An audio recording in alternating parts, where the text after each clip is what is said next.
welcome to Bearded Meeple. Today, we're going to take a look at a game for 2 to 4 players, ages 13 plus, and it'll play somewhere between an hour to an hour and a half, most likely.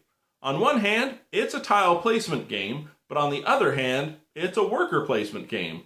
You're going to want to have a fine balance between the two, because as you expand your territories, you're also going to want to get your lackeys to do what you need as you try to rule across the land as an evil overlord. It's brought to us by Obscure Reference Games. It's Overlords of Infamy. Let's take a look at it. Each player is an overlord. There are a number of different characters to choose from. You'll track your active plots and store any completed plots once you hand in the resources and fulfill them. Each character also has special abilities and a place to store the resources. I kind of identify with Frau Lumberwolf. I mean, come on, she's a nice big hairy ginger. What's not to like about that? Every character has a lair.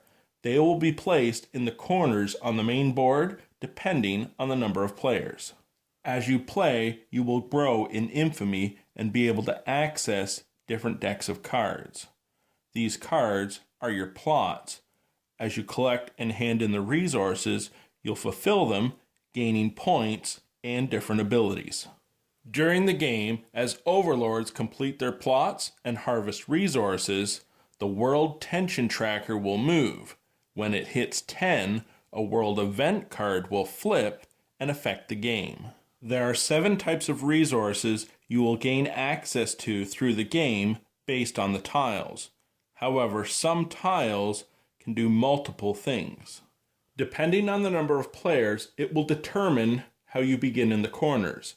Game end will be triggered depending, again, on the number of players and how many world event cards have been played. Each player begins in their corner with their lair, 3 lackeys. You will get 2 knavery cards, keep 1, send the other to the bottom of the deck. The world tension starts at 0, and you begin with 1 infamy. You're ready to play. Each player has a zone of influence in which they're going to be able to build tiles if they exploit the land. You are able to access other resources through the other parts of the board. You're going to be able to sabotage and espionage your opponents and gain access to the city and get relics. On your turn, there are a number of things you can do. Some cost action points, others you get to do for free. Each player on a turn has 3 action points, and you must use all of them.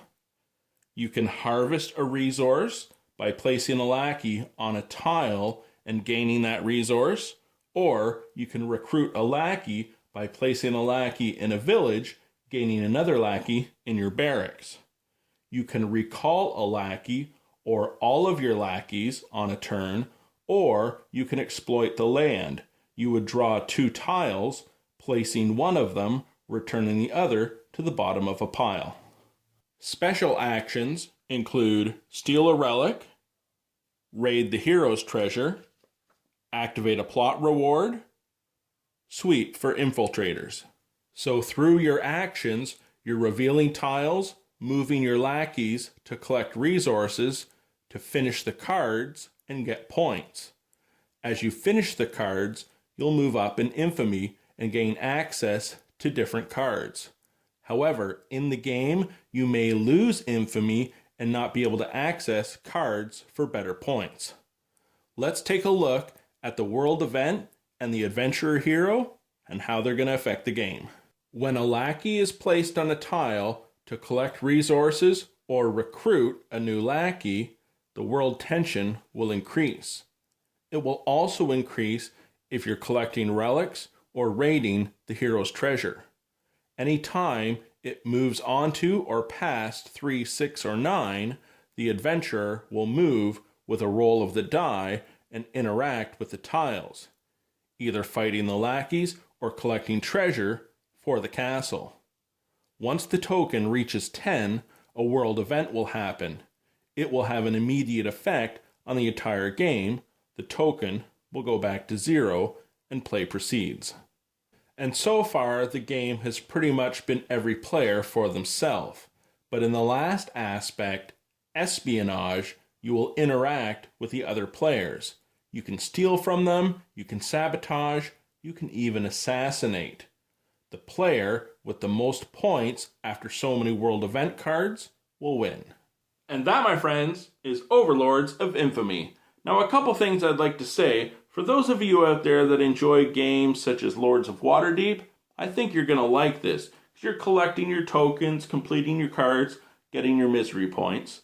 A couple other things I liked. I love the fact that it's tile-based, and you have control of how the board is going to expand and grow as you move your lackeys and get them to do what they need to do for you.